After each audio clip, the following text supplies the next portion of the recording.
Hey guys, Brian with Cajun Cardboard coming at you from the great state of Louisiana with another mail day. It's mail day number 45. As always, I'm going to take you to my personal PWCC vault where I've created a shareable link showing you the cards that have most recently been uploaded with high def images front and back in my PWCC vault. And we are starting with a Milwaukee Buck. It's a bad actually investment because of the grade that I received, but again, it's a card that I don't mind keeping in my collection. Yeah, I know he's wearing a Pistons uniform, but he is a monster Bucks player. He's an all-star, a multiple-time all-star, and he's a focal point and a closer for my Milwaukee Bucks. And he is a huge piece of their hopeful 2022-23 NBA season title run. It's Khris Middleton. This is his National Treasures autograph, serial number to 99. I bought two of these raw, sent them both to PSA, and I think they both came back 810. I don't remember specifically, but I think that's what they both came back. I overpaid for them. They're worth significantly less since the time that I did it. I've probably got double into this card what it's worth. But like I said, I love the Bucks. I love Khris Middleton. I'm not a personal collector of Khris Middleton, but when I saw this card, I think it was just one of those days where I was like, you know what? He's undervalued. He's underappreciated. I'm going to grab it. And sure enough, the market crashed. This was about a year ago. The market crashed massively on certain cards, specifically cards like this. And so this is probably a $150 card or something. I don't even have any idea. Somebody in the comments tell me what you think this card's worth. I have no clue. But I think I probably paid like $175, $200 for it raw. So maybe more. Hell, I don't remember. It's been probably a year. I could have looked it up for you guys, but happy to add it to my collection. I have no problem with it. The 8 I don't like. I would have liked the 9. I thought it looked really good. I think the centering on the front does look good. I think the centering on the back does look good. PSA just crushes these thick cards. I really should have sent this to BGS, but it's just so much easier for me to submit to PSA than it is to BGS. Maybe it's a crack and resub, but the card's not valuable enough really to justify the time and effort to do that. So next card on our list is nothing much to speak of. This is the 2015. It's card number 370. It's his All-Star Team card from 2015. It's a Silver Prism Lillard PSA 10. I didn't have it, and I'm doing the Lillard Silver run from PSA 10 from 2012 all the way through today's date, so I had to have this card.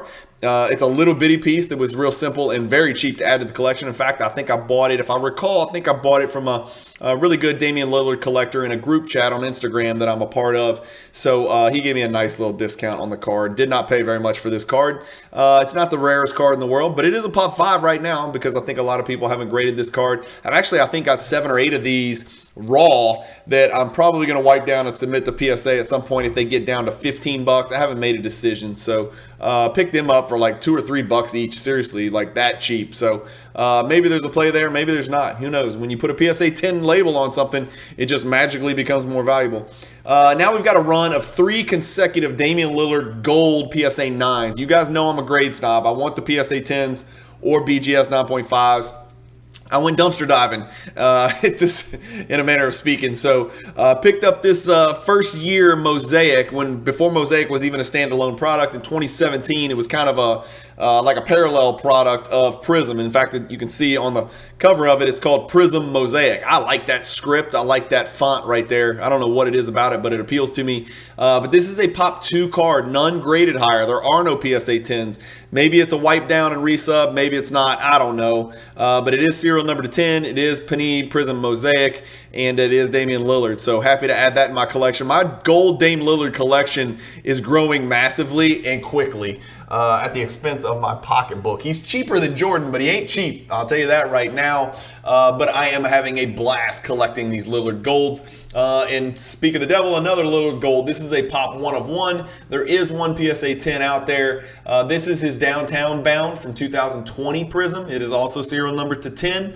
I like the Downtown. It's my second favorite. Maybe Far Out and Downtown are my second favorite Prism inserts behind Fireworks. Again, ultra modern inserts like Downtown and T minus, Raining Threes, Splash, Fireworks. I said Downtown, Far Out. Those aren't on everybody's radar right now like inserts and parallels from the 90s were. So maybe that time comes. Right now, people are parallel crazy. They're color crazy. They're not so much insert crazy like they were in the 90s and like people are now collecting cards from the 90s. Maybe that day will come I think it's because the inserts are so prevalent, and so there's such a high print run, but that can't be said for the golds and the black 1 of 1s and even the Mojo number to 25s and some of the other lower serial numbered insert cards that are out there. So I don't know if these inserts will have their day one day. It's not really why I bought the card. If I wanted to invest money, I wouldn't be buying Damian Lillard cards. No offense to the other Damian Lillard collectors out there, but if I just wanted to flip cards and make profit, there's a million other ways that I know work a lot better than this. So this is really more about collecting and growing a collection of a player that I respect and admire on and off the court, who doesn't have a bad legacy to boot, although he needs to put that ring on his finger one way or another, or at least get to the finals. And then my third Damian Lillard gold insert is this Mindset. So 2021 Prism Mindset, a new insert from Prism. It is also serial number to 10. It's also a PSA 9. It looked like a 10 to me, but you know what? It's like a broken record. Everybody's saying the same thing. It's not just me. Pop 1 of 1, none graded higher. That's the Mindset right there. Excuse me. Here's a card that I did submit to PSA, and you can even see this one got a 10, but this is a frayed edge here, and this is not uncommon with these 2013 light blue die cuts. I've seen it before where these little cilia, these little fibrous hairs kind of come off the edge. It's not damaged. It's just not perfectly clean edges. It's kind of like a little bit of shredding, but got a PSA 10 for whatever reason, and this is a card that I bought raw for very cheap, submitted to PSA, and it came back a PSA 10. It is a very low pop card. Pop 4, these are serial number to 199, if I recall. Yeah, it's hard to see. It's right there in his jersey, right across Portland. Serial numbered 84 out of 199. I like this card. Great player, PC card. 2013 is my favorite year Prism. Broken record. Enough of that. I've got this Andrew Bynum. This is a 2012 base Prism PSA 10. No, I'm not starting an Andrew Bynum collection. It's just one of many cards from the 2012 base Prism set. I'm trying to collect that set. Like I said in my prior mail day video, I'm at 288 out of 300, and they're all sitting in the vault. Same thing with Nick Collison, who played forever, like 57 decades. And then I've got two Shaq, and I hated how these shift inside the case, but you'll see. So this is a 1996 Stadium Club Fusion Shaq card. It actually fits together with another player, and that's why you've got this intricate little die cut over here. This gold foil is extremely susceptible to shredding and surface damage. I think it's better than a 6. It didn't look like a 6 to me. Is it perfect? Of course not. But 6 is a damn bad grade, man. I mean, I've seen Mickey Mantle 52 top 6s. They don't look like this. Anyway, a 6 for that one and a 7 for this one. So a 6 and a 7. Those fusion cards are really cool, and they're also very low pop, as you can see. There's just not many of them out there. Hard to pull. And then most importantly, added this one to the collection, the Michael Jordan. And now obviously you can see I bought it in a PWCC Premier Auction, which is why you can hit play and watch a video of your card, and there's a little narration where they talk about your card and tell you all about the card. This is Michael Jordan's 1985 Bulls Interlake. The back is fantastic. See how cool it is? Yeah, great. But it is a humongous card. It is giant. It's like the Nike promo. I think it's even bigger than the Nike promo. But I've got this one pulled up in Card Ladder. I picked it up for $14,400 in this most recent October PWCC Premier Auction. It was a card. I had to make a choice between 3 cards, 3 big Jordan cards in that auction, and this is the one that I chose. It's one of those pre-rookie cards, or whatever you want to call it. It's in between the Star 101 and the 86 Fleer. Call it whatever you want. It's, I guess, akin to the Nike promo, only it's significantly more rare and high grade. And so I like the BGS 9.5. The PSA 10 is a pop 8. And it last sold for $87,000, but it once sold for $228,000. So if PSA 10 sells for $228,000 and I just picked up the 9.5 for $14,400, I might be naive, but I feel really good about that. And I do realize that the PSA 10 is no longer worth $228,000. It's come down to about $87,000. I still feel good about that because this is about 1/5 of the price for the PSA 10, and it's a pop 36.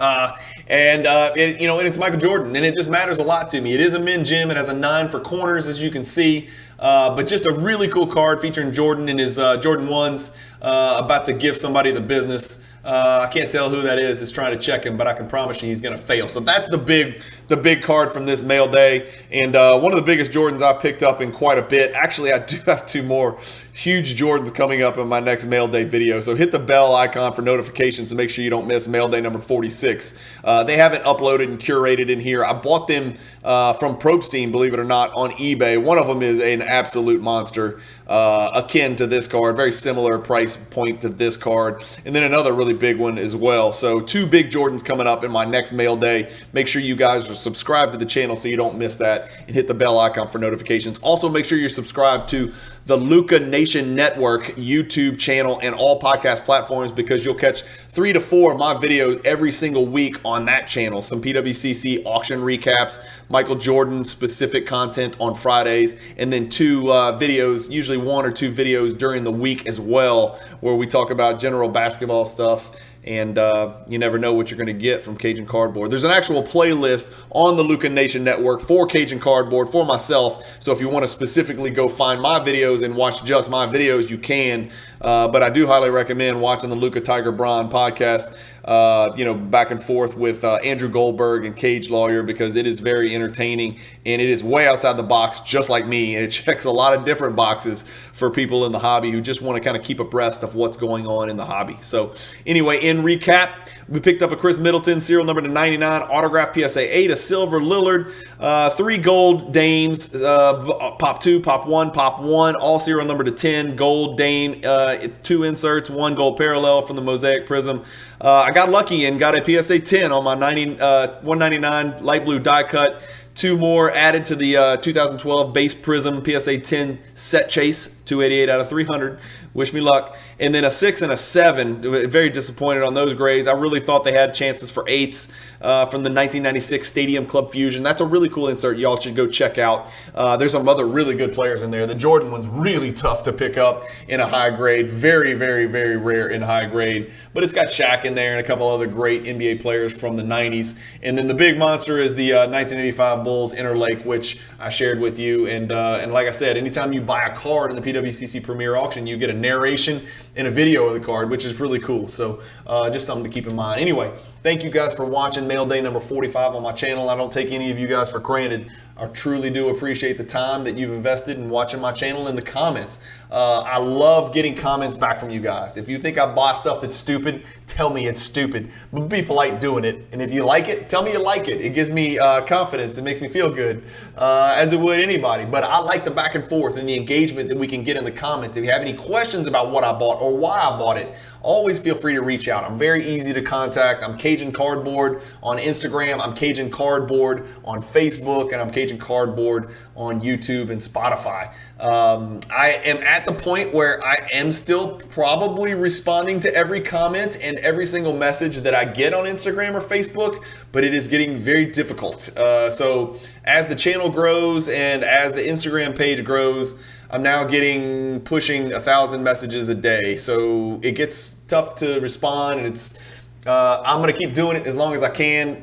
No promises. I'm doing my absolute best. So if I don't respond to you, don't think that I don't like you or I don't care about what you said. I'm getting to the point where I'm at that threshold where I'm having to pick and choose just between text messages, IG, YouTube. I'm getting lots back and forth. And the hobby, remember, is not my full-time job. I'm a father and a husband, father of 7 kids. I do run a real estate law firm, and then I have a couple of other businesses on the side. And then I also like to collect myself, remember? So I'm also trying to buy and sell cards as well. So I wish there was more than 24 hours in a day. That's where I'm at in my life right now. I never thought I'd be there. I used to twiddle my thumbs at work, back in the early to mid 2000s. And now it's like, God, I wish I didn't have to sleep. I wish I was a vampire, or I wish there was 48 hours every day, because there's so many things that I want to do, so much content I want to put out for you guys, and so many things I want to accomplish in the hobby. I'm just running out of time, but I guess that's the way God makes us, right?